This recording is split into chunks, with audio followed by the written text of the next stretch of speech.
episode 53 of the Unscripted Company podcast. We're coming to you live, pre-recorded. I don't know why I said live. It sounded cool in my head when I thought I was going to say it. I didn't. But we have some fun topics tonight that we can talk about. Indeed. I know there's one thing I'm going to bring up that may or may not blow Riley's mind. I'm hoping for the shock and awe factor here.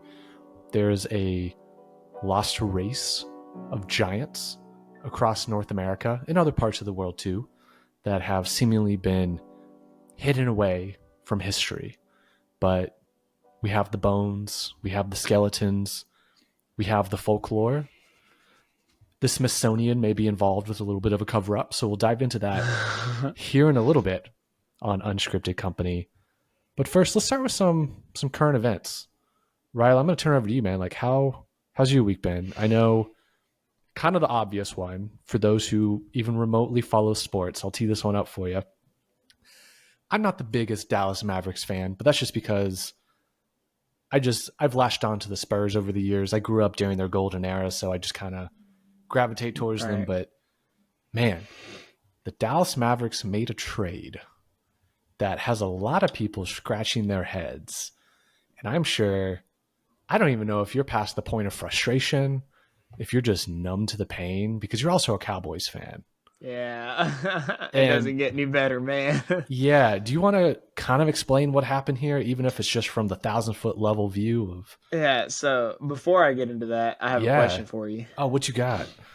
Is macaroni and cheese Mac because it's short for macaroni, or is it because Mac is an acronym for macaroni and cheese?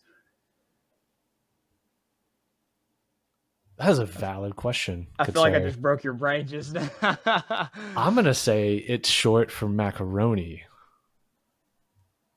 But also, no one's really brought up the question like you did that Mac is an acronym for macaroni and cheese.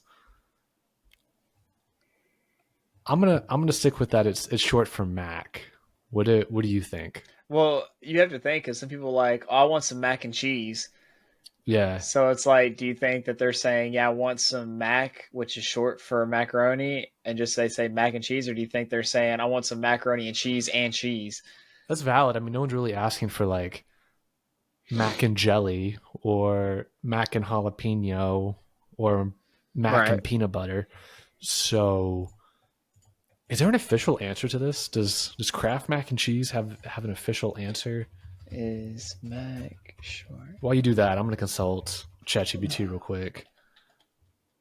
Is Mac short for mac and cheese or an acronym for mac and cheese? Let's consult the artificial intelligence gods. So Google says it's short for macaroni, and it's not an acronym. That is what our AI overlords have said as well. It says Mac and mac and cheese is short for macaroni, not an acronym. It's an abbreviation of the pasta used in the dish, of course, macaroni and cheese.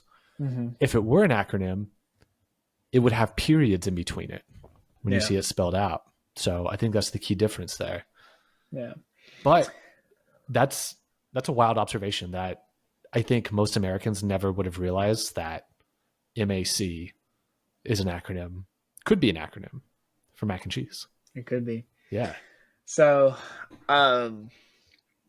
yes, the Mavericks. Yes. The Mavericks. The hot mess that is the Mavericks.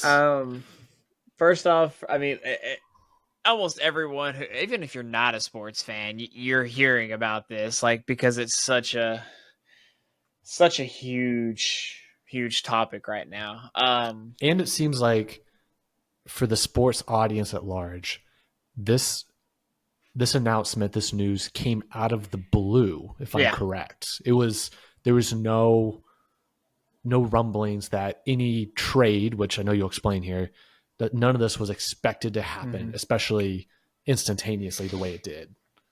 So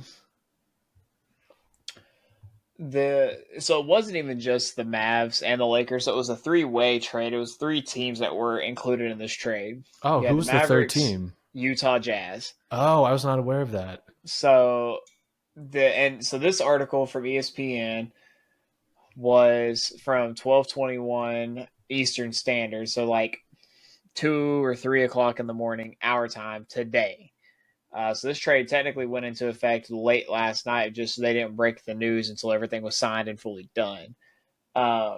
So essentially, the Lakers received Luka Dončić, Maxi Kleber, and then Markieff Morris from the Mavericks, who announced the trade Sunday morning. And Dallas acquires Anthony Davis and Max Christie to the Lakers and a 2029 first round pick.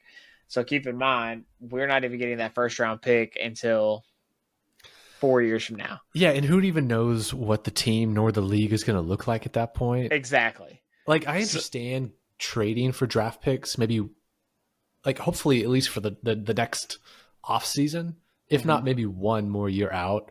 But when you trade that far out, you just don't know what's going to happen between now and then. So many variables. And then Utah received Jalen Hood, the LA Clippers 2025 second round pick, and the Mavericks 2025 second round selection. Now, I don't understand how LA factors into this and how LA, what they even received for any of this. I don't know.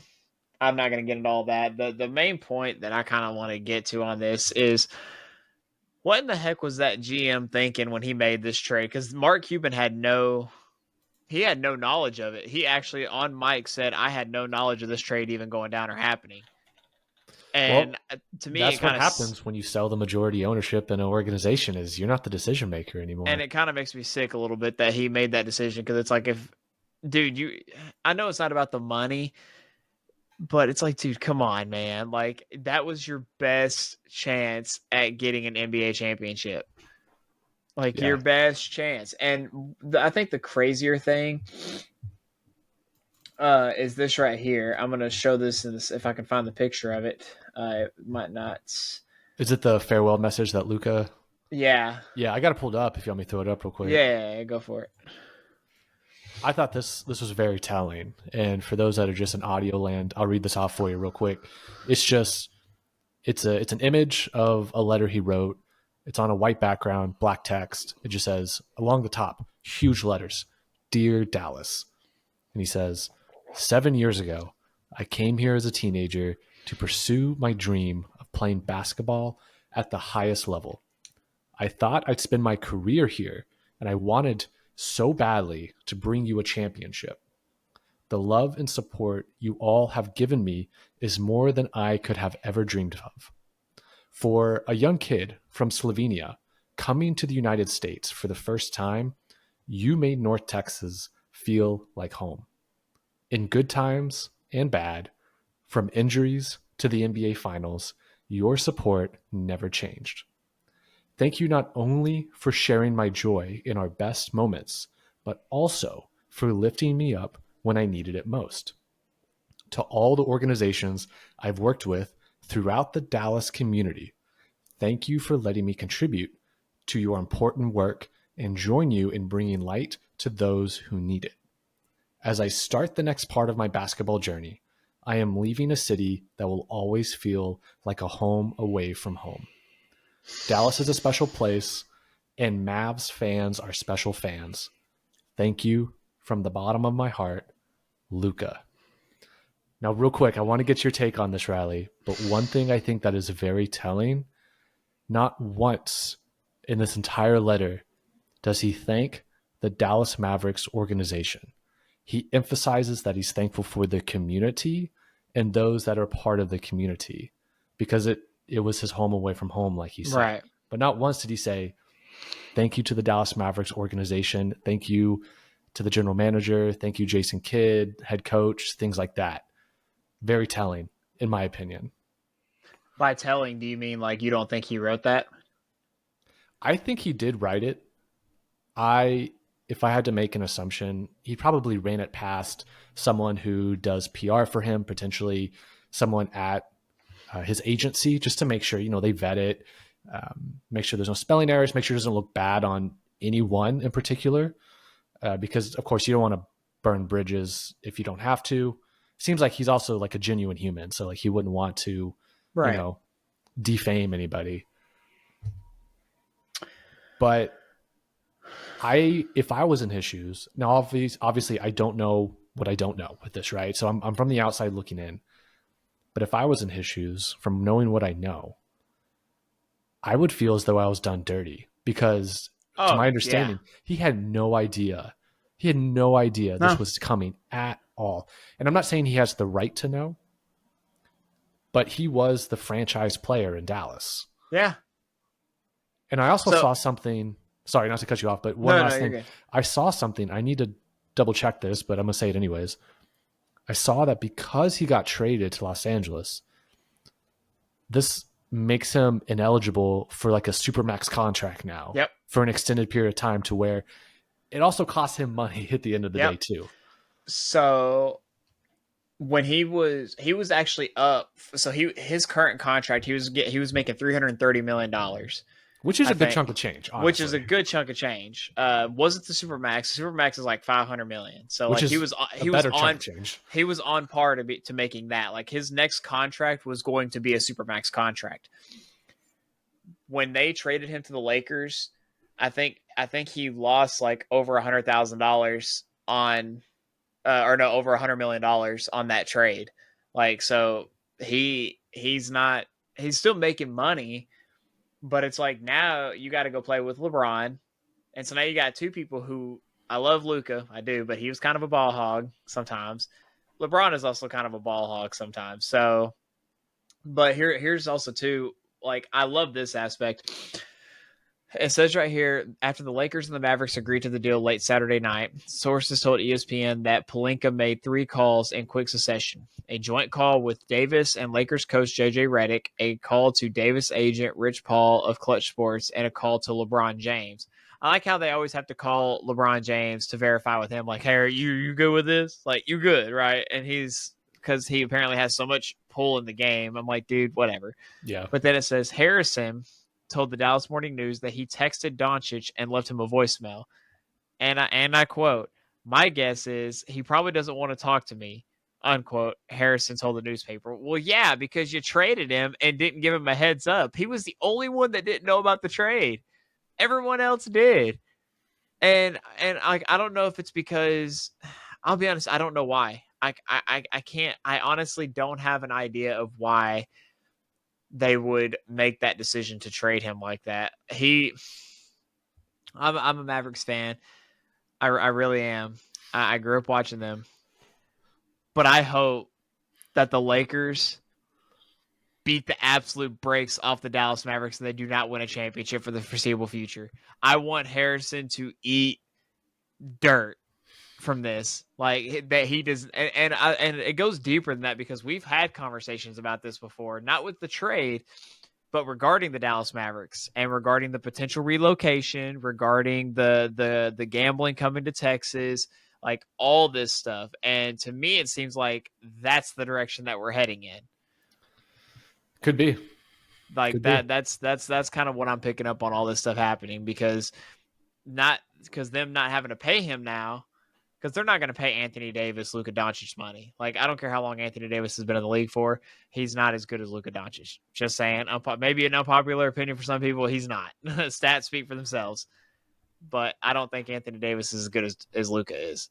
It's kind of a similar situation I think Jerry Jones did with the Dallas Cowboys, right? With the head coach pick, which I know we haven't formally talked about on here, but now's the perfect time. We're already going off about one team. Might as well just go all in on all the Dallas teams. Yeah, because you have the Dallas Cowboys, and they have a situation, for those who don't follow sports, where they let their head coach go. And normally, you think if you let a head coach go, it's probably because of, obviously you're not winning, but like mismanagement. You don't want to hire the guy that worked directly underneath that head coach, because you probably want to change the program's culture, the scheme that the coach runs. There's so many variables at play, but usually when you let the head guy go, you bring in a whole new regime. A new head coach comes in, he brings his guys with him, things like that. Right. But Jerry Jones went in. There were a couple of good coaches that he probably could have had, Deion Sanders being one of them. But he went and hired the offensive coordinator that was underneath the head coach, right? It was the offensive coordinator under Mike McCarthy. Even Kellen Moore was up for that job too. I would have taken Kellen Moore over that head coach or the offensive coordinator all day. But also, like, did Jerry do that for a similar reason that Dallas may be doing this trade? Is it saves him money at the end of the day for various reasons? Like, what does Jerry know behind the scenes, maybe with, Dallas Mavericks ownership also? That's way above our pay grade. I'm going to be honest. Like, they're That's probably valid. sitting in meetings all day. Conversations are probably being had. Ideas are being thrown around. And so Mark Cuban owning only 49% of the Mavericks now, and Jerry Jones still having 100% ownership of the Cowboys, doesn't necessarily mean that Mark Cuban's out as far as like any of this stuff. He's still making money. He's still involved in these conversations that are happening, and For sure. there are moves that are happening that, again, we can't we're not even on that level to understand. But there's things that are happening that are going down, and just like we've talked about it in our previous episodes, for those of you who haven't watched, we've talked about gambling coming to Texas, and we've referenced top sports teams. The only two that haven't sold out yet is the Dallas Stars and the freaking Texas Rangers, but there's still time, so we'll see what happens. I don't Yeah. follow those enough to really know or even care. No offense to those baseball fans and hockey fans. That's just not me. But I could definitely foresee some stuff happening behind the scenes, and that could very well be the case. What I hate is just how all these billionaires just, especially Jerry Jones, like, he comes out and he says what he says, but it's like, he's lying through his old teeth, like he's lying to people, and just like a politician, people believe it and they're okay with it, and I'm like, I'm not okay with it. We could have had something better, and I think what frustrates me most is when you have a team like the Dallas Cowboys, and they have been as trash as they have been, which they've had some good seasons. Not going to say they haven't, but they just can't. They can't lock it up and win when it matters. If people, I don't know how much of a difference it would actually make. Apparently, there's like this huge boycott about to happen for the Super Bowl this upcoming week. Like, a lot of people are boycotting the Super Bowl. Like, they do not want to watch it. They're not going to watch it. And honestly, kudos. I'm not a big fan of either team either. I'm probably not going to watch either because I couldn't have. I saw this coming from a mile away. But if people would just stop supporting the Cowboys by buying the products, the tickets, the like going to the games and all that, you can watch it on TV all you want because, I mean, you're just paying for cable at the end of the day. But if people would just stop watching it, because that's my biggest thing is, like, I see people complaining about it on social media all the time, on all the comment threads and everything, and I'm like, y'all complain about it, but y'all are the exact same people who are going to go buy the next jersey or buy like a football that's Dallas Cowboys colored, or buy your giant cowboy foam hat. Like, you're buying all this stuff that's still filling his pockets. I'm not saying he's ever going to run out of money. He's probably not. He's one of the richest people in the world that nobody talks about. But people just they're playing a part in that, what he's got. And I'm not saying just completely just run him dry. He's made something, but stop complaining about it if you're still going to go support it. Just saying. Yeah, no, you're spot on. People that are complaining about it, they're still going to support the team in various ways. And it's like watching a car crash, you really, if you think about it, you probably should turn away from a car crash because you don't want to see the gruesomeness of it. But it's also intriguing at the same time to watch a car crash happen. And the Dallas Cowboys have been in a continual car crash for the last 30 years. I like your metaphor for that. Yeah, because and you alluded to this, but they've had some decent seasons, even going back to the Tony Romo era. Statistically, amazing quarterback, but they couldn't click when they had to. Those wild card playoff games, those divisional rounds, they had opportunities to make a run and they just floundered so bad. I'm not going to obviously stick on this topic of this portion of it very heavily, but I will say 2014 was probably the last chance, at least for the foreseeable future, that we had at going to the Super Bowl. That when we played Green Bay, I think we played them it was the NFC Championship. No, it was one game outside the NFC Championship because was it? No, yeah, because we played Detroit in the wild card. Then we went to Green Bay and played Green Bay. Or no, Green Bay came to us because we had the better record. And Dez Bryant, they said Dez Bryant didn't catch that ball, but the catch or the lack thereof. Yeah. But then they made the executive decision and changed the ruling, and the ref afterwards admitted that he made a bad call. And it's like, dude, you can't do that. If you made a bad call, that's fine. Don't admit it after the game's over with, because then that's when. And people still talk about it. I kind of just, if it comes up, I'll talk about it. I'll bring up like, known like rule changes, things like that. Because I'm gonna come at it from a educational, like I did my research on this stuff. But that was probably our last best chance at making the Super Bowl. We're not gonna make the Super Bowl with Prescott as our quarterback. And if we do, then y'all better pray to God, because Jesus is coming back that same year. Like, that's all I'm saying. You heard it here first, folks.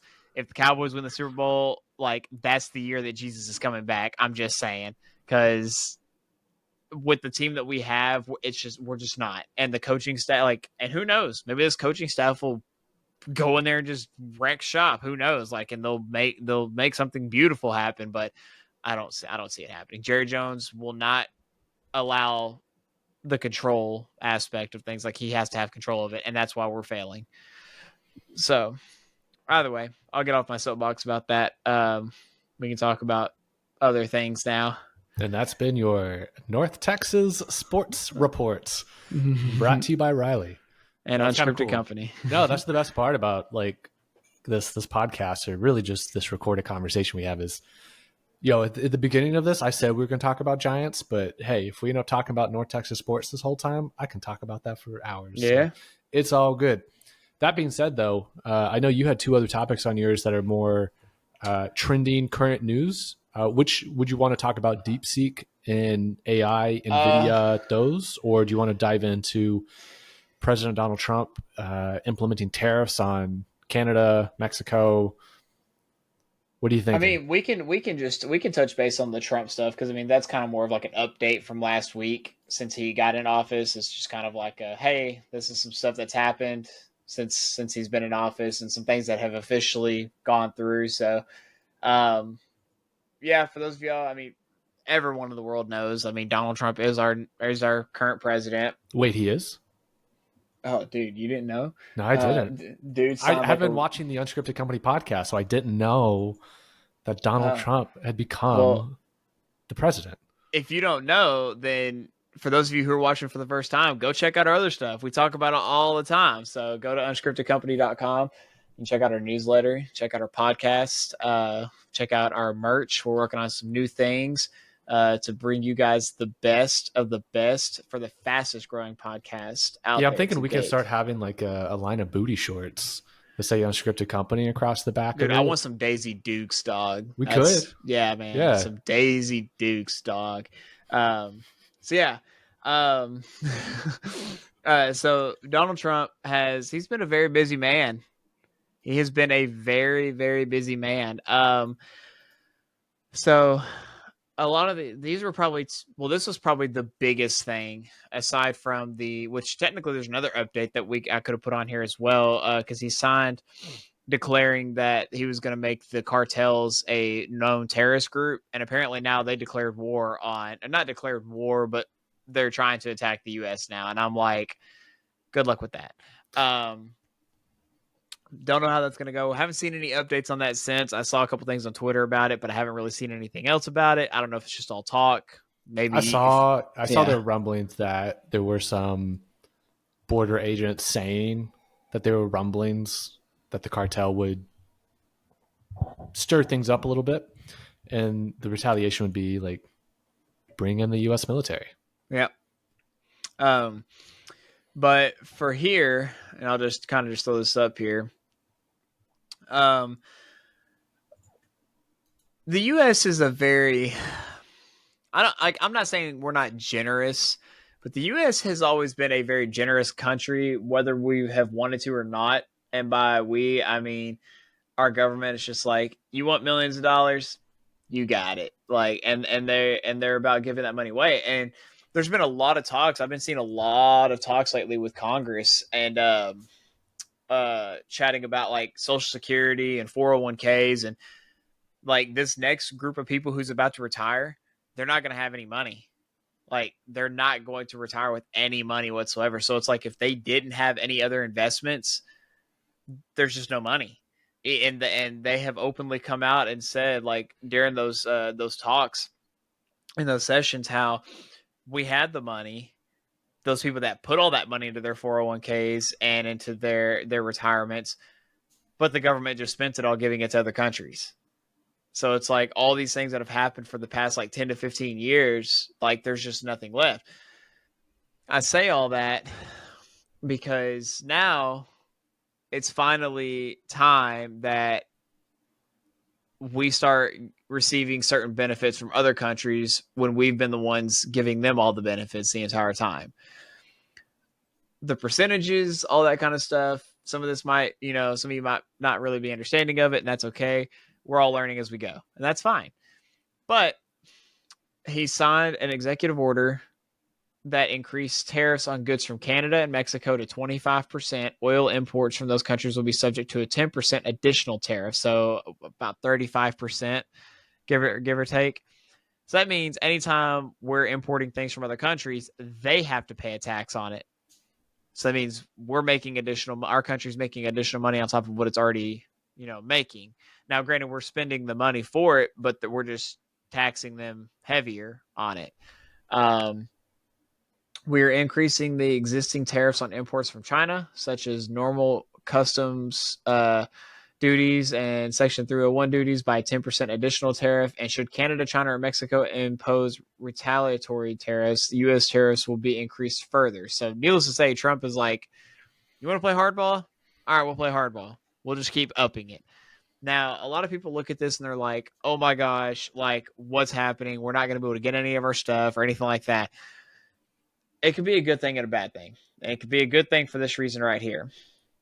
Trump is actively, from what it seems from my standpoint, he's actively trying to just, and the way to avoid this, it's already happening, just a portion of those companies that are owned by other countries, just build a manufacturer company here in the country that manufactures it for us on our own ground. Then you don't have to import it in.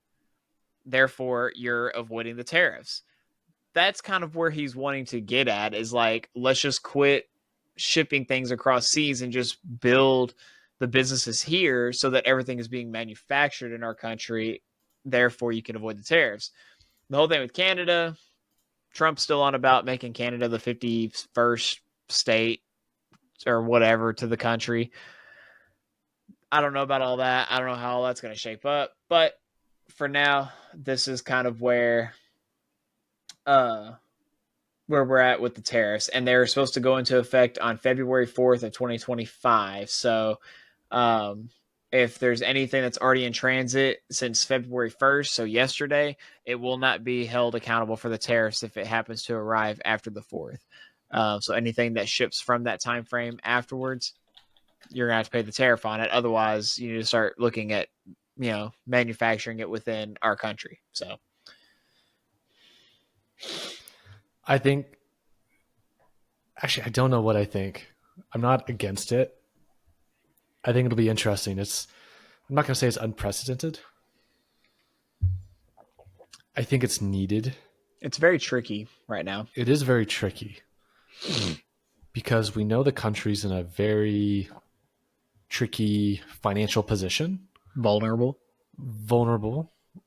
We have a national debt that continues to spiral out of control. And I know the interest payments on that debt alone is a ridiculous number that is almost unfathomable for common folks like you and I in terms of how much money that truly is. If I remember correctly, I should fact check this in real time, but if I remember correctly, the interest payment alone on our national debt, when we come ready to refinance it later this year, the number on that is larger than what we're spending on our national defense budget right now, which is a crazy high number. I forget the actual number. I know it can be Googled. It's in the billions. Yeah, someone else can go look that up and figure it out. I think it might be over $1 trillion. It might be. It's a large number. What? Go ahead and keep talking. Yeah, so we have to make that up somewhere. Now, what I think is interesting is, and I pulled up an article here because I was trying to reference it because I remember reading it on Twitter earlier in the weekend is one thing that may be an actual positive that comes out of this trade war with tariffs is we may be able to kind of defeat some of this crappy product that gets sold on websites like Temu. Mm-hmm. So you know how it's like a whole thing of you'll see a product be advertised one way, you'll buy it, and then you'll get it and you'll find out it's like a really cheap, not worth it. I Yep. know there's a lot of clothes that falls into this category. Well, historically there's been like a loophole in terms of trade tariffs where I need to look it up in real time. I think it's if it was under $800. Yeah. If it's under $800, it can come into the US duty free, meaning no tariffs are imposed on it. Well, with these new tariffs that are being imposed, that's no longer the case. So the advantage that companies like Temu had about being able to undercut other e-commerce companies and products, being able to price gouge them, those days seem to be gone, or at least soon to be gone. Like you mentioned, there's a cutoff date for product that gets shipped in. So who knows how much product they already have stateside versus still overseas and yet to be shipped in. But I think we could temporarily see a huge decrease in some of this just crappy, cheap product that gets shipped into the States. Yeah. That could be interesting. But also I know there's a lot of people who are independently employed that are, drop shippers, affiliate marketers. Actually, really, affiliate marketers might not be too harmed by this, but those drop shipping bros, I'm sure a lot of people get sucked into drop shipping online from time to time where they're like, hey man, you can make hundreds of thousands, you can make millions of dollars doing this. You buy cheap product in China, you go on Alibaba, you go on Temu, you buy this, cheap stuff, and then you get it stateside and then you sell it for, $5, $10, $20 more on Amazon or your own Shopify store. Those days might be numbered. So I hope those guys were saving money and stashing under their bed because the well is about to dry up, if I understand this correctly. Well, I'll be honest. I'm actually okay with that. I'm okay with the fact that that's a what's possibly going to be happening. Yeah. The aspect of it is that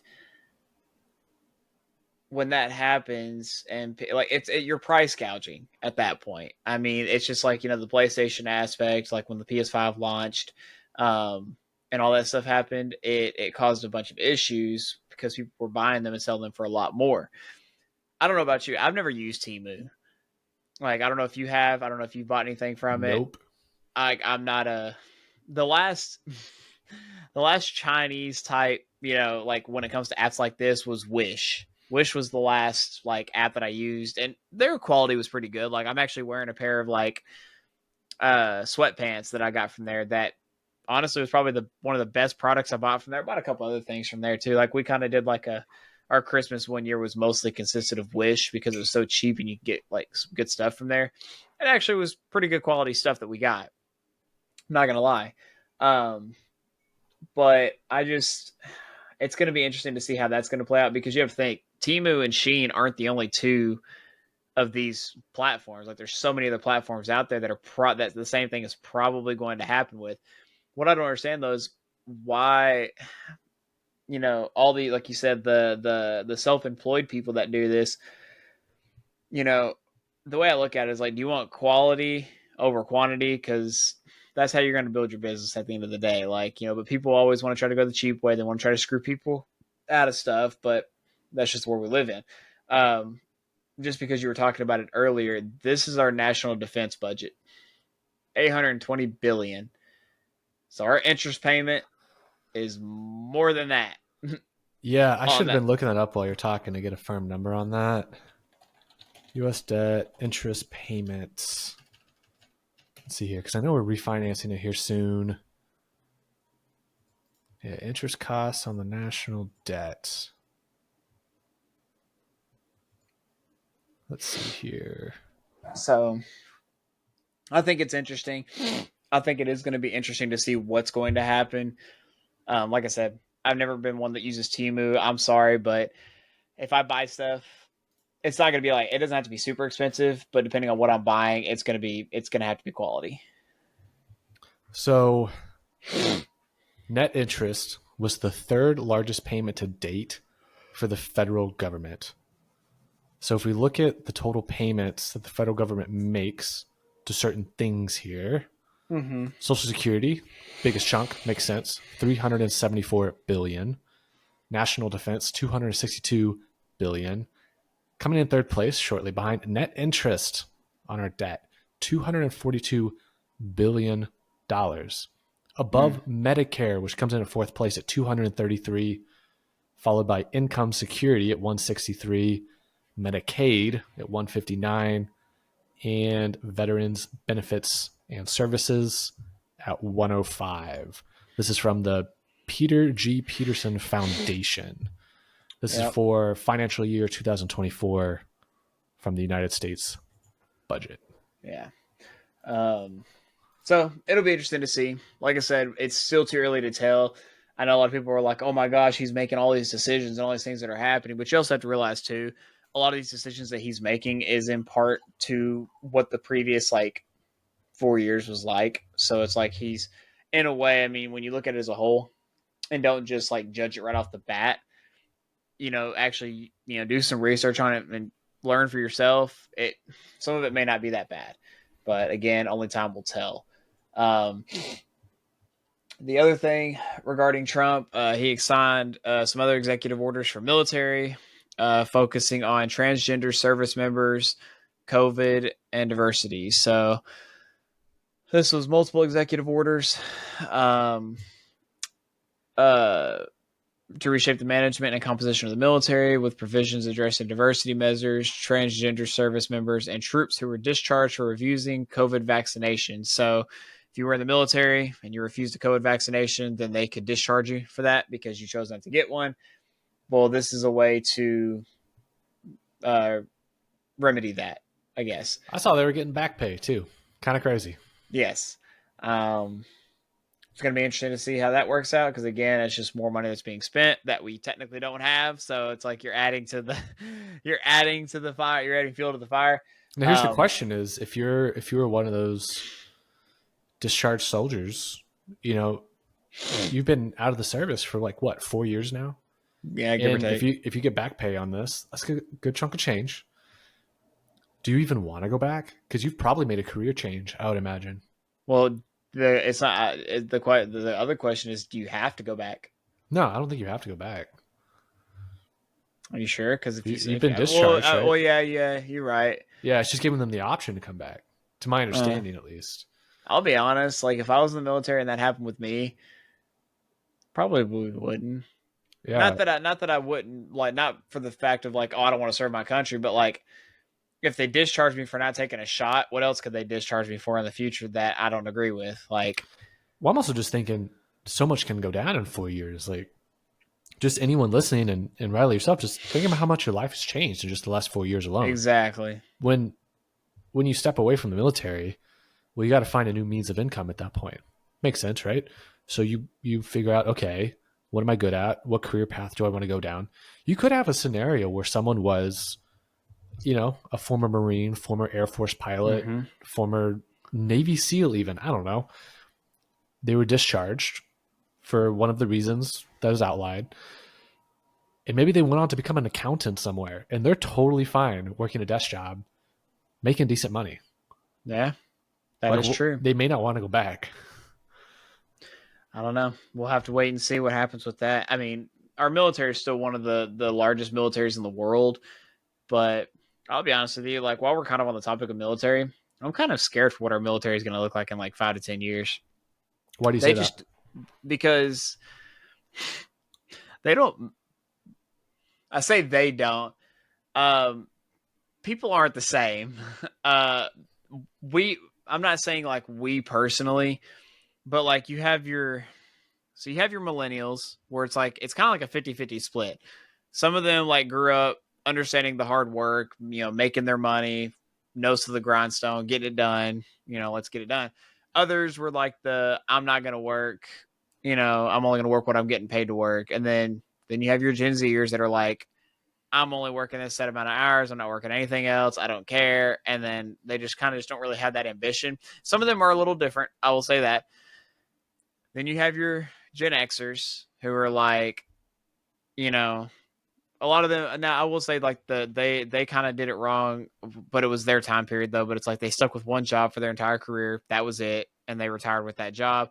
It's not really feasible to do that now. Like if you want a higher pay raise, you have to look for another job elsewhere. That's just kind of how it goes. So you're job hopping, but they just don't make people like they used to that are willing to do the hard work and the work that needs to be done to make sure that something gets done. Like because we have so many younger people that are coming in with all these different ideologies, they think that they can change what the military has been for the last 100 years. That's not possible. Like it's just not possible to like you go into the military. You better go into the military ready to defend your country. Don't go into it just like, oh, I'm going to get my degree and then I'm done, I'm out, like kind of thing. Like they'll pay for my college. Like you need to go in there and train and work hard. And the off chance that you ever have to go, depending on the job, of obviously, I mean, infantry, you have your different aspects of the military, Navy, Air Force, like whatever you decide to go into, whatever branch you go into. But some of the people nowadays are kind of pansies. I'm just going to say that. Like they're not the same, and it's like I've seen some people that go into the military and I've, seen just how some people just like their persona just doesn't speak like, yeah, I'm here to serve my country. It's like, no, I just needed a free, easy ride just to get my degree. And that's it, which I don't think that should be the reason why you go to the military. Like if you don't want to, if there's other ways to get ahead in life that don't involve you taking out loans to go to school, like they have, not technical schools. I mean, yeah, I guess technically technical schools, but, your, um, what are those types of schools? Trade schools. Trade schools. Yeah. So I don't know. I just, I've got friends in the military who talk about, they see all the new people coming in a lot of the time, and they're not built the same that they were back then. And I get times change, but it's like, look, if you're going to fight for my country, I need to know that you could fight for my country, defend my country. I'm well past the point of going to the military. Like there would make no sense for me to go to the military now. Like they wouldn't get the full use out of me. And I'll be honest, like I'm just not about it. I've made my like path. Like this is my path that I'm on. But yeah, so that'll be different. And also too, again, kind of referring to what we're talking about on this particular article, but the transgender service members, all that kind of stuff, like, I don't know. Again, I have my opinions about it. I don't want to get too heavily into it, but yeah. Yeah, so kind of going on with like the vaccine aspect. One of the orders was reinstate members of the military who were discharged. Okay, so reinstate for refusing to get the COVID-19 vaccine. About 8,200 service members were discharged for refusing to comply with the mandate. However, the mandate was rescinded in January 2023 by Biden, and since then, about 110 service members have rejoined. So over 8,000 have not rejoined. He also signed an executive order directing the Pentagon to determine a policy for transgender service members based on readiness within 30 days. The action does not immediately ban transgender service members. However, it does state that the Defense Department's policy for troop readiness is inconsistent with the medical, surgical, and mental health constraints on individuals with gender dysphoria. So let me ask you this. How much of it do you think is really the fault of the people enlisting versus the former leadership in their marketing efforts to go target a certain type of person? Now, remember, there's a pendulum here that swings, right? Exactly. U.S. politics always is this pendulum, at least historically, where we're in that verge of the pendulum's been up one direction for a little bit here. And it's about to come down. Well, it has come down. That's the thing. So we have a new Secretary of Defense. It's been confirmed. Has he been? I'm fairly certain he just got confirmed. Obviously, you have the Trump administration in there, which he is a part of. He's very much of, I would say, the mindset that you just laid out there in terms of policy structure, rigor. I've been trying to watch as much of the confirmation hearings for the cabinet as much as I could, and I watched um, Pete Hegseth, his confirmation hearing for Secretary of Defense, and he's very much kind of in line with a lot of things you're saying in terms of like, let's get it back to basics. Let's not cut corners. Let's remove the fluff. Let's set one standard and make it a good standard. There's no easy ride. Right. Now, it's not difficult. Well, it is difficult, but it's no easy ride the way that it's been portrayed by others. And I think some of it could have just been, you got to remember, a lot of these kids come out of high school, they end up enlisting. They make the decision because, of course, there's family lineages and tradition, things like that, of course. But more often than not, I'm willing to bet young adults enlist because in their high school they had a recruiter or recruiters come, and they were sold a vision on what it meant to enlist.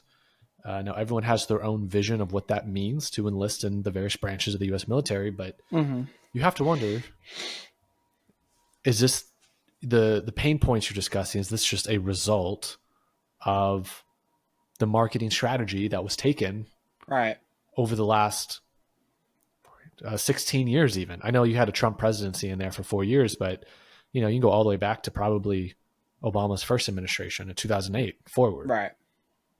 How much of this outcome is based on that and the vision that's sold? Yeah, I'm not going to say.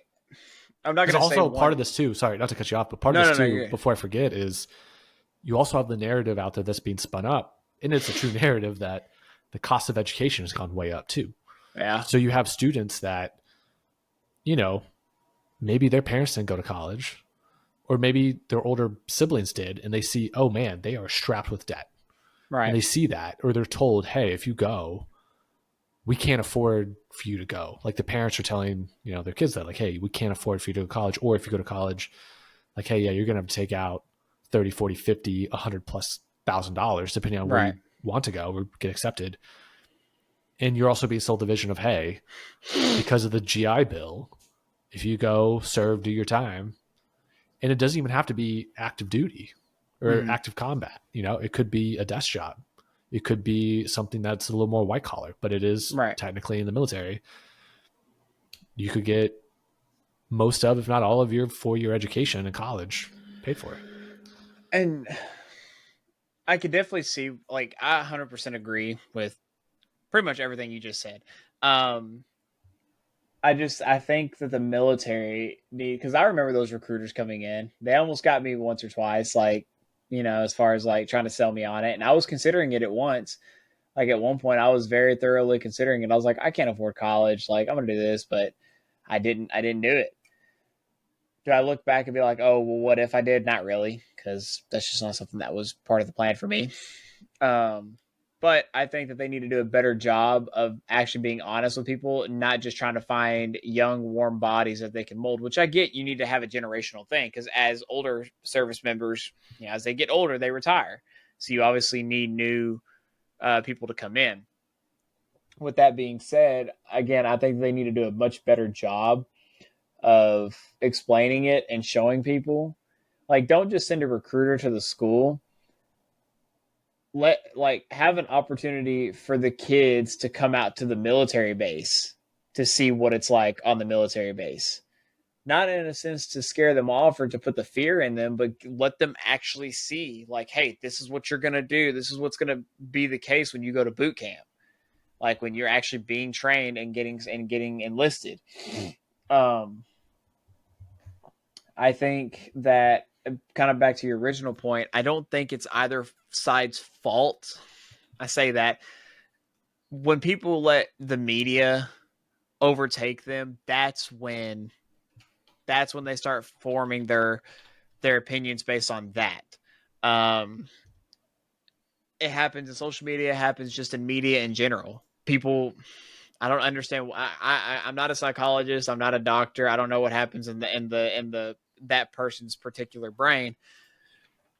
But something happens that triggers, and you're like, oh man, I should go and enlist in the military because I can, and they make it sound really good for me because I'm transgender. Okay, well, maybe you should do some more research because it's like I kind of read a little bit ahead. I'm not really going to get into too much more of this, but it talked about a Sparta Pride, a nonprofit organization for trans service members and veterans. So it's like they have nonprofits now for these people, but at the end of the day, again, like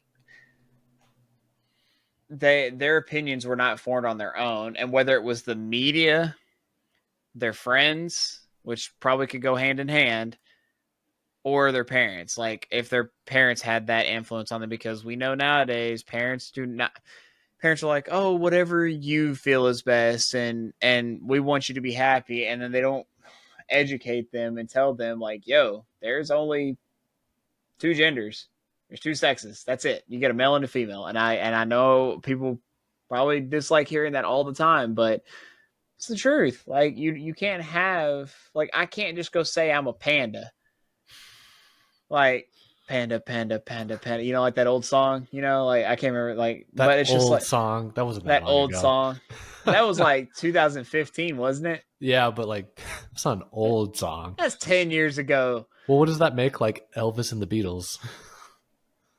Prehistoric. Like prehistoric. Prehistoric. but I 100% agree with you though. I don't know. I think that there just needs to be some, like you said, the pendulum is swinging back, and people are going to be upset, but that's okay. Like, be upset, but do your research before you get upset. I've said this before, and I'll say it again. Just research. Just do your research. Don't listen to what your friends who, you know, had a life change 5 years ago and then tell you that it's so true and like you're going to enjoy it. You live so free. But you're not living free though. Like you're living in a false version of yourself because that's who you were convinced that you were. But that's not who you are. So I'll get off my soapbox on that. I'll let you finish this out. Let's go into some giant talk. Take as long as you need, and let's get into it. Well, I was gonna say, I don't know if we like rationally have enough time to go into that, so I kind of pulled up like a backup topic. I can dive into that maybe next week potentially. It's up to you. I mean, we can take the time if you want. Like, if you want to take like 25 minutes. Okay, let's see what we can do here. Because there was also, I don't know if you saw, there's some images of Mars that came out that Elon Musk and folks were talking about that. Looks like there may have been a structure on there, like a square structure. So I'll leave that one in the mysteries. That was my backup topic, but I'll let you marinate on that one. Think about what the heck was going on there. Yep. So giants. I wanted to try to explain this because this is a topic I've been aware of for quite some time, but I haven't really ever brought it up on the podcast because I wasn't sure how best to digest it. Mm-hmm. So the way I'm going to kind of roll this out to you, because I feel like a lot of this might be new to you, potentially new to a lot of people watching and listening as well, is let's start with something current news from a semi-reputable news source, and then we'll start to go down the rabbit hole as we normally do. So let's start off with an article from the New York Post here. Headline: Scientists still baffled from giant human skeletons up to 10 feet tall decades after initial discovery. Now I figured I'm going to give us the Spark Notes version here, and then we'll dive into the article itself. And I'll read this off for those of you who are just in audio land here. Archaeologists still stumped by giant human skeletons found in Nevada. A series of puzzling bone discoveries made in and around caves in Nevada a century ago have left experts with many unanswered questions and continued speculation about an extinct human race dubbed Giants of Lovelock. Legends are supersized humans who roamed the area around Lovelock thousands of years ago. Hang on. I'm going to start this over. This goes way too fast for me to read this out loud. So there's a series of puzzling bone discoveries made in and around this cave in Lovelock. There's continued speculation around an extinct human race dubbed the Giants of Lovelock. Legends of supersized humans who roamed the area around Lovelock thousands of years ago are rooted in Native American lore, which tells of fierce, red-headed, pale-skinned giants who arrived from Central America by boats and attacked local tribes. The first foray into Lovelock Cave was made in 1911 when a pair of miners allegedly unearthed 60 human skeletons. Subsequent excursions in 1912 and 1924 brought to light thousands of ancient artifacts, including a well-worn size 29 sandal and a handprint embedded into the rock face that measured twice the size of the average human palm. A few years later, in 1931, a Nevada Review Minor article reported the discovery of two mummified skeletons measuring 8.5 and 10 feet tall, respectively. Many decades later, scientists are still baffled. Man, when I was practicing that earlier today, I read that in my head, and I was like, in the middle of trying to read that, I'm like, holy cow, this goes fast. So I definitely missed a lot of that. We're going to dive into this article, though, because this is a story that is a good setup for this overall situation that we're going to unfold. So, there's a series of mysterious giant skeletons up to 10 feet tall reportedly discovered in and around Nevada caves last century. They call them the Giants of Lovelock. And they're still baffling scientists to this day. The claims about supersized humans who roam the area around Lovelock, a remote town about 90 miles northeast of Reno, Nevada, thousands of years ago, are rooted in Native American lore, which tells of fierce, red-headed, pale-skinned giants who arrived from Central America by boat and attacked local tribes. After years of war, the foreign invaders were chased into a cave and slaughtered in mass, according to stories passed down by the indigenous Paiute people. You can see here's an image of the cave in question. Now, experts believe the tale of giant warriors' violent extermination to likely be of legend, but reports of discoveries made in the area of Lovelock decades ago have continued to raise many unanswered questions. The first foray into the Lovelock Cave was made back in 1911 when a pair of miners searching for guano, which is bat poop, it says, I guess, or bat excrement, used as fertilizer, allegedly unearthed 60 human skeletons, including some measuring between 7 and 8 feet tall. The extraordinary find was mentioned in a 1935 biography of mining engineer John Reed, but no evidence proving the existence of a gargantuan remains ever materialized. However, two subsequent excavations that were carried out in 1912 and 1924 brought to light thousands of ancient artifacts, among them a well-worn sandal measuring an astonishing 15 inches in length, which is equivalent to a modern-day size 29 shoe. Now, for those of you following along at home, for comparison, former NBA star Shaquille O'Neal, who stands at 7 foot 1 inch tall, wears a 22 size shoe. You can see the image here of the actual sandal. Now, radiocarbon dating later placed human bone fragments and plant material found in the cave between 2030 BC and 1218 BC. Another surprising discovery made inside the Lovelock Cave was a handprint embedded in the rock face that measured twice the size of an average human palm. Some years later, an article published in the Nevada Review Minor, which is a newspaper, in 1931 announced the discovery of two mummified skeletons in a dry lake bed outside of Lovelock. The remains reportedly measured at 8.5 and 10 feet, respectively, and were described as having red hair. Although some experts believe the red tint to the hair could have been caused by exposure to the environment, the appearance of the skeletons dovetails with the Paiute tribe's stories about a group of giant red-headed barbarians known as the Sai Te Ka.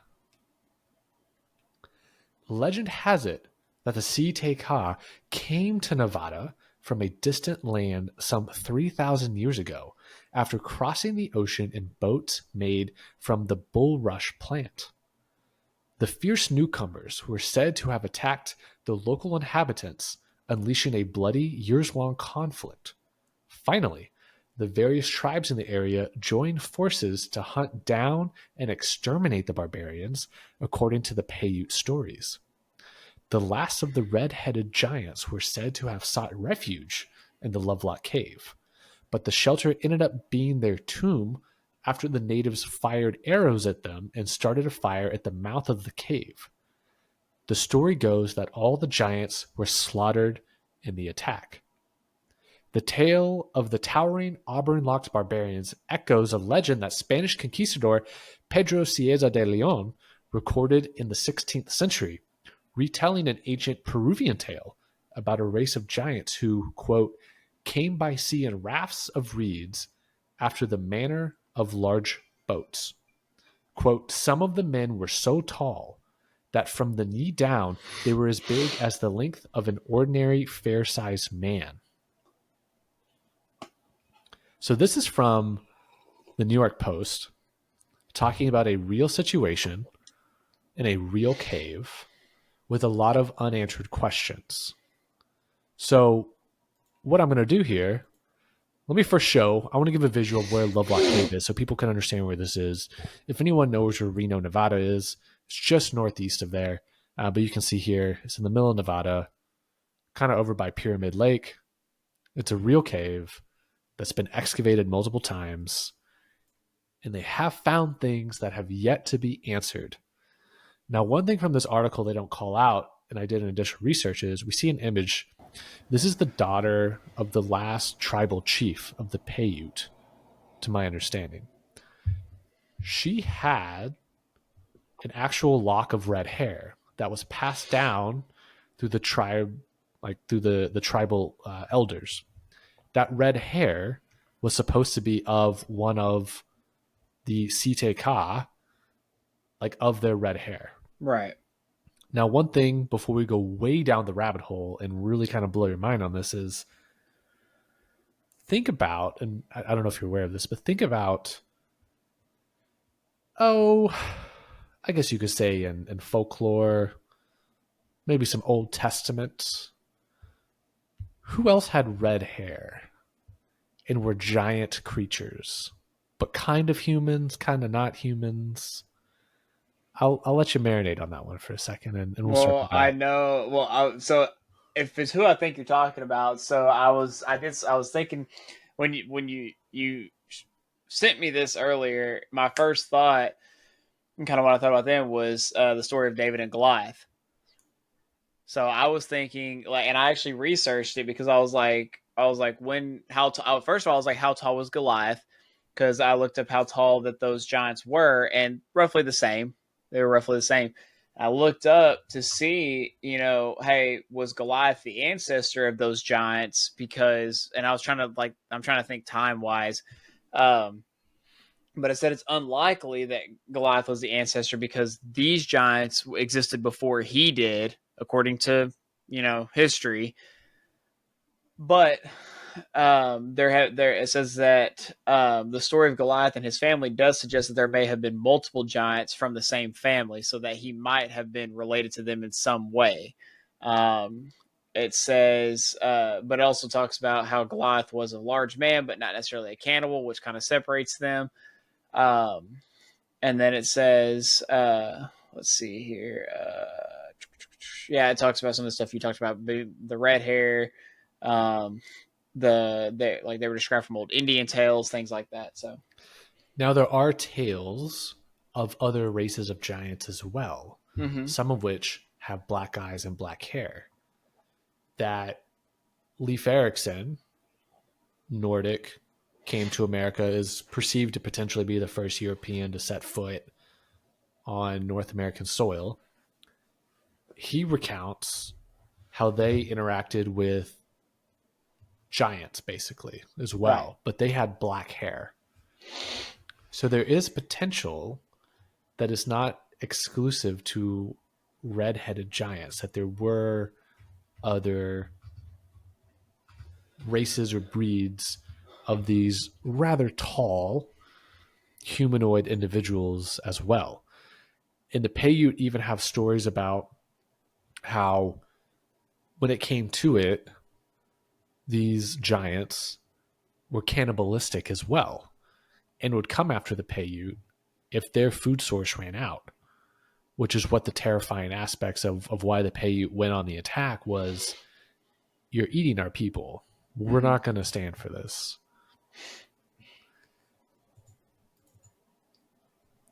So let's go a little deeper down the rabbit hole, shall we? Got an article here from Gaia. Giant human skeletons found buried in mounds all across North America. So for those who aren't aware, and this article will kind of explain a little bit, there are these mounds all across North America. Probably the most famous, which we'll look at in this article, is Serpent Mound in Ohio. These are giant earthworks. Nobody knows who made them. Nobody knows the purpose of them, but they're littered across our country. And they predate most of what we know of human existence, at least in mainstream archaeology, of who was living here. So we have no idea who made a lot of these giant earthworks, basically. Mm-hmm. So around the turn of the 19th century, there were hundreds of reports from reputable sources of giant skeletons unearthed from ancient burial mounds across America. Human giants are not entirely a product of legend in our history. Andre the Giant, of course, is a known example of a man with superhuman proportions and strength. He himself was 7 foot, 4 inches tall, but Andre's size was the result of giganticism. It was a disorder caused by an overactive pituitary gland, which releases too much growth hormone. And with the average human height at about 5 foot 6 inches for men and 5 foot 2 inches for women, it's rare to find someone of Andre's height, let alone his stature. Legit legend. I think everyone, even those that don't follow wrestling, they know who Andre the Giant is. With the extreme rarity of giganticism, affecting roughly 3 in a million, it's surprising how often giants are spoken of in the Bible and North American folklore. Like you mentioned, Riley, you have David and Goliath, Jack and the Beanstalk, and Paul Bunyan. They're familiar examples of tales involving giants. But while these are thought to be myths or legends, is there any possibility that a race of giants once existed, or were their humanoid ancestors significantly larger than what we know today? And you're here to tell us yes. Potentially. So we have the mound builders and these unusual burial sites. So across the United States, there are burial mounds, or at least they're remnants, some as extensive as the size of the Great Pyramid of Giza. You have mounds all across Illinois and Missouri, 2 of which that are thought to have been built before the arrival of Columbus. You have one mound that's over 100 feet tall with a 14-acre base, almost an entire acre larger than the Pyramid of Giza. You have Monk's Mound, is just as tall with a 1,000-foot wide base. But what makes these and other mounds of their kind even more intriguing is what has been found buried inside of these mounds. Now, you have this individual, Jim Vieira, has made it his mission to explore the mystery behind these mounds and others where there is documentation of unearthed skeletons, often of gigantic proportions. Vieira, a stonemason by trade, found himself intrigued after finding a plethora of mysterious stone mounds throughout New England. He found that the construction, and particularly the stonework of these mounds, was impressive, considering the level of technology at the time. He also noticed that the orientation of the mounds was such that the entrances faced a direction that was in alignment with the sun during the equinoxes. The mounds were built with massive stones and were present long before colonists from Europe ever crossed the sea. Now, he also uncovered old reports in New England of giant skeletons unearthed from these mounds, often with 2 rows of teeth and jaws that could fit over the head of a normal-sized human. The skeletons range in length from 7 to 10 feet tall. While this may sound ridiculous at first glance, it was not an isolated incident and is supported by reports from reputable news sources at the time, including the New York Times. I'll say this, like, the New York Times has articles about giant human skeletons being found across North America throughout the 19th and 20th century. So you have these ancient giants. Discoveries of giant skeletons were found all over the Northeast, from Martha's Vineyard in Deerfield Valley, Massachusetts, to Vermont in upstate New York. Other reports of the discovery of buried giants were also found in the South, Midwest, and West Coast. In the Ohio River Valley, a report from a local paper that was backed up by the Scientific American found bodies of several giants buried under a 10-foot tall mound.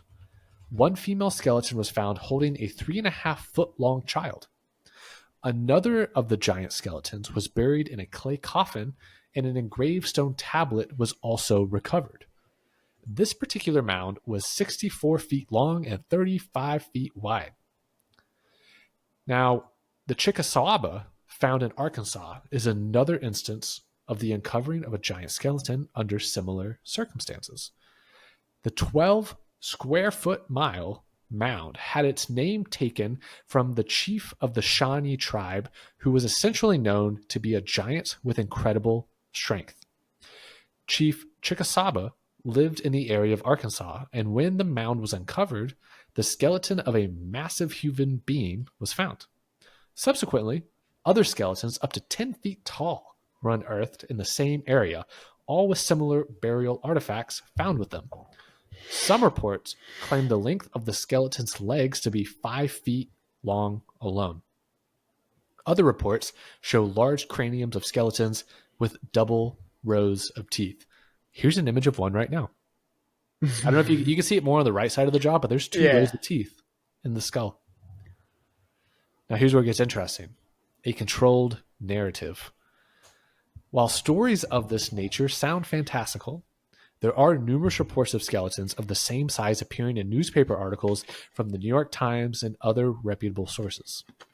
The majority of these reports occurred during the mid to late 19th century, which Vieira sees as being the turning point in a censored narrative that has now dominated our history textbooks. He says he thinks that the awareness of both the mounds and giants was common knowledge during this primarily agrarian time. There's even supposed reference to it from Abraham Lincoln. In a written account of a speech that he was preparing to give at Niagara Falls, Abraham Lincoln wrote, "The eyes of that species of extinct giants, whose bones fill the mounds of America, have gazed on Niagara as ours do now." Vieira believes that a prejudiced narrative was created to discredit Native Americans or portray them as savages, because if they were seen as having built the mounds, it would show them as mathematically and technically advanced.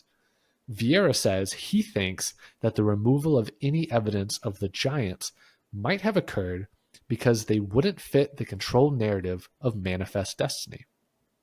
Subsequently, many of the mounds were allowed to be destroyed by settlers and farmers as America was colonized, with no regard to the reverence that the natives held for them.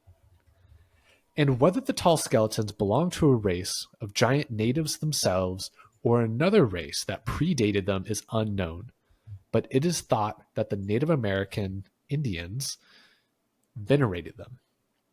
Another conspiracy surrounding the hidden history of these giants points to the Smithsonian. Within the ethnology reports of the museum, there are 17 cases of the Smithsonian uncovering giant skeletons over 7 feet tall. The probability of a human growing 7 feet tall is 0.000007%, meaning they would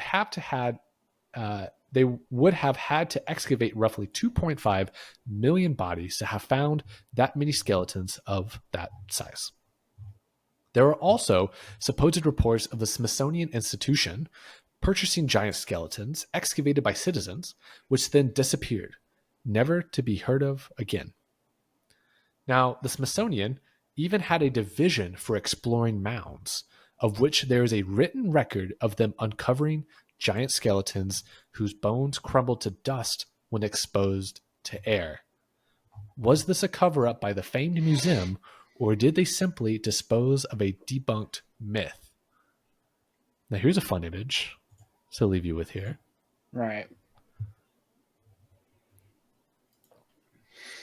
So why not look at the top 10 giant discoveries in North America? So over 1,000 accounts of 7-foot and taller skeletons have been reported to be unearthed from ancient burial sites over a 200-year period in North America. Newspaper accounts, town and country histories, letters, scientific journals, diaries, photos, and Smithsonian ethnology reports have carefully documented this. These skeletons have been reported from coast to coast with strange anatomic anomalies, such as double rows of teeth, jawbones so large as to fit over the face of the finder, and elongated skulls documented in virtually every state. And you can see here on this map, every single person's figure we see is one of these skeletons that has been recorded and discovered throughout American history. I just find it like, and that's only in America too. Yep. I mean, that's not even the rest of the world. The rest of the world for sure has these as well. I just wanted to focus on North America because it fits close to home, but Europe has the same situation. They found them, but it's a little different because when we were moving west, when Americans were moving west, the time period that we did that, newspapers were much more prevalent. Like, this is way past the printing press, right? So documentation on this was way easier than it would have been, 700 years ago over in Europe. Right. And that's, see, like, that's the thing though. Like, when you're looking at it historical, like, I'm not saying it's unheard of to have larger people, but to me, it's like, there's no, like, if God, like, and I look at this from a biblical standpoint because, Goliath was here, and like, you look at his race of giants and where they came from, because there were two races of giants. You had the Nephilim, were the hybrid offspring of materialized angels and human women. And then the Rephaim were merely a nation made of people who were far larger than what the Israelites had known before. So there were kind of two different variations. And if I'm not mistaken, like, I think that the giants didn't stand for what the Nephilim were doing. So it's kind of like a issue there. I could be wrong. But it's like, so giants did exist, but the only giants that were talked about were these giants. No other giants were even mentioned, biblically or anything like that. I'm not saying that they didn't exist. Obviously they did, so it's like they were here at some point in time. And, they went extinct, but then but like, what if the people that we see now that have that gianticism, where they're just larger than your normal person, what if they are descendants or of that? I'm not saying that same race, but like, what if that's where that comes from? Potentially. So. But then you also have the whole thing of, mutations do happen. Yeah. And you could have a situation where, at the time, if you had a group of humans that all shared a similar mutation and it kind of got baked into the DNA, maybe. To play devil's advocate, there's also a scenario where you did have a race of giants. They legitimately did all die off. And then you have the scenarios like Andre the Giant where that is just a fluke in the DNA, basically, Yeah. So you have that scenario too. I think it is interesting though. It really is. Like, we don't see people people see basketball. Like, for me, like, I'm above average height. Like I people look at me and they're just like they like I guess people that do look at me just as your normal average everyday person because I'm the 1%. And like when you look at just humans in general, like I'm in that 1% that's above 6 feet tall. You don't see people like me every day. I mean, you do, but you don't really know. And so when the average height of a human now is like what 5'8", 5'9", something like that. I think it's shorter than I think it's 5'7". Is it 5'7"? I think Okay. so. Yeah. It's very odd, and it's like I don't understand it because my parents, like I'm taller than both my parents. I'm taller than my brother, my uncles, like all of them. But it's like uh it really makes you think if we were again not descendants, but like we have some of that DNA that It's just in the got gene pool passed there down. Yeah, somewhere. it's yeah. So it's like I don't know, it really makes you think. I think it is definitely something that isn't talked about enough. Because like there probably were many other races and different distinctive people that existed on this planet at one point that just are slowly being uncovered. But what blows my mind though is that they wait until now because this article was 2020, I think, when this article was written. The one that we have up right now, I think it was. Oh no, 2022. 2022. But the other one was the New York Post article talking Yeah, about Lovelock Cave. That was 2024. yeah, but there was the one that you were reading off prior to this one. Oh, prior to Uh, this one, that might have been 2020. That was the yeah, Gaia yeah. one. Yeah. So I don't know. Like to me, like it's not that it's hard to believe, but it's like when you wait to this long to bring out the articles for it, and like start really doing the deep dive on it. That's where I'm like, okay, how true is it? But when you have the photos that aren't so easily AI generated, um, that look authentic, then that's kind of where you're just like, okay, like we can see that now. And one thing Um, I'll mention too, I don't have the ability to pull it up because I don't pay for your New York Times subscription, so it's difficult to actually pull it up.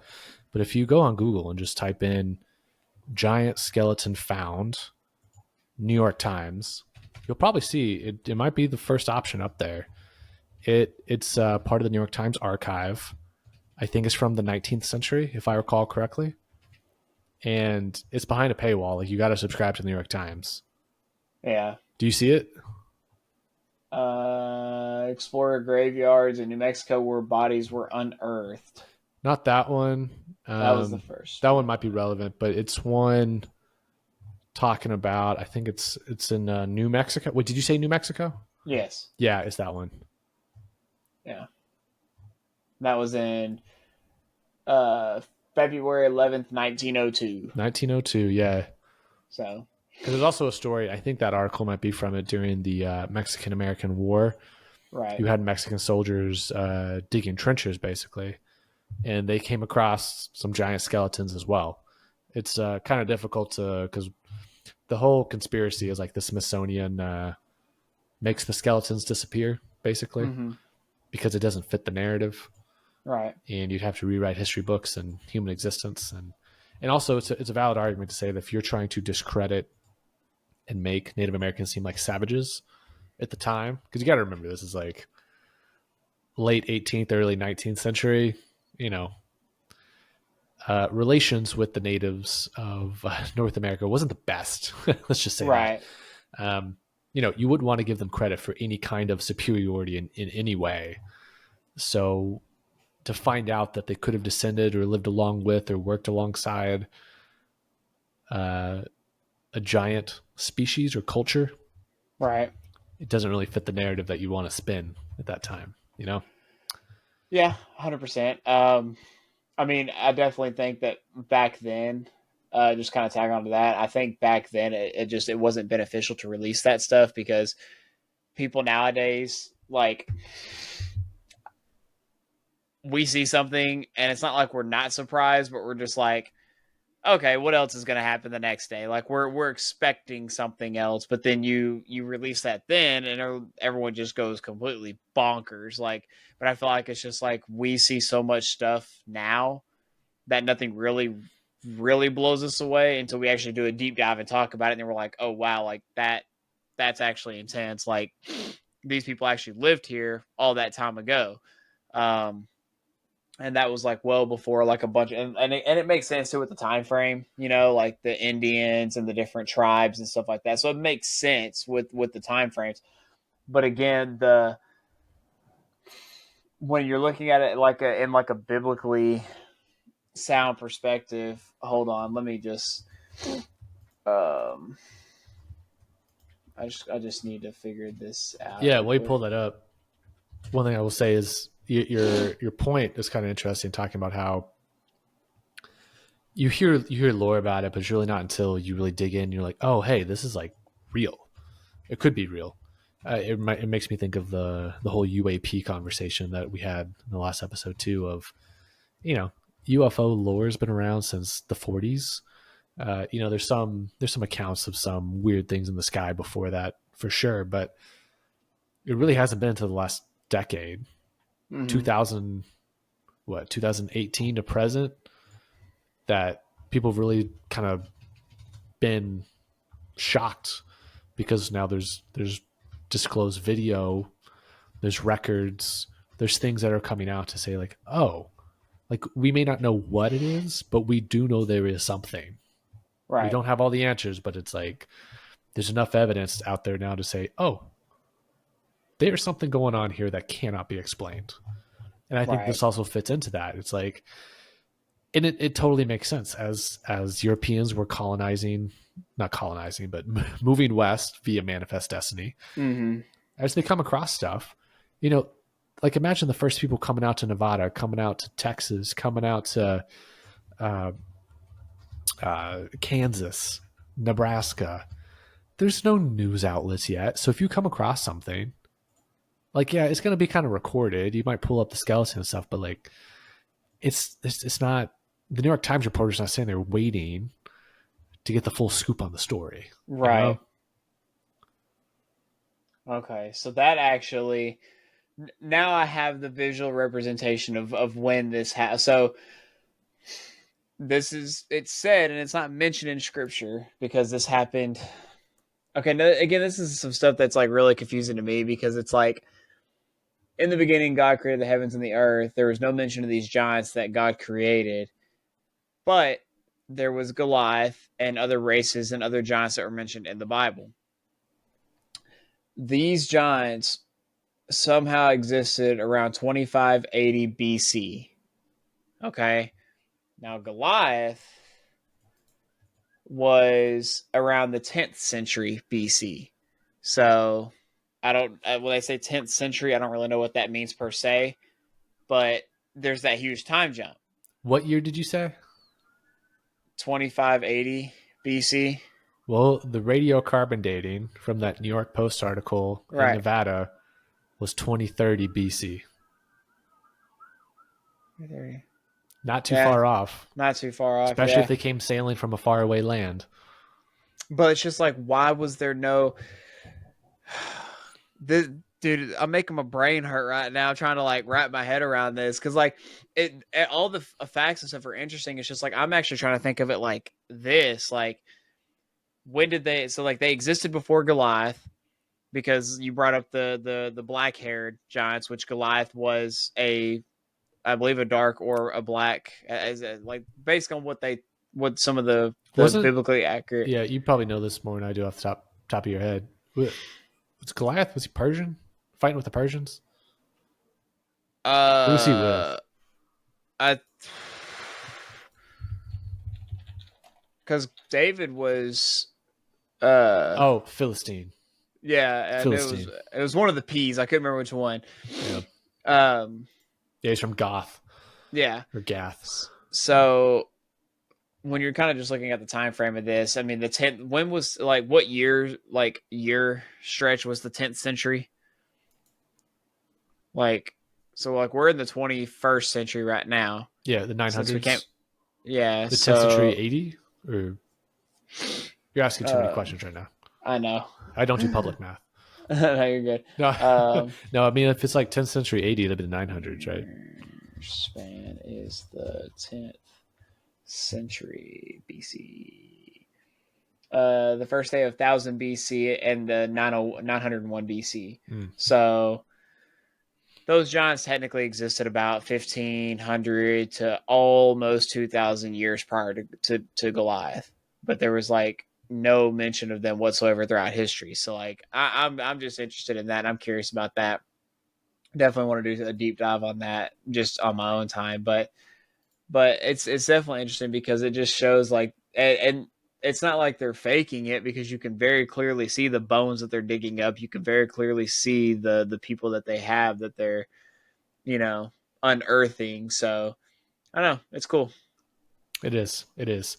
Definitely. I was going to do a top 10 countdown. I don't know if we really have time to dig into that, but there's nothing really too shocking out there in sense of what I kind of didn't already speak to. But one thing I want to throw up real quick, just because I know you're not familiar with it, and I want other people to also be familiar with it, is Serpent Mound, which is located in Ohio. Let me get some good photos here. Let me go back to Google Images real quick.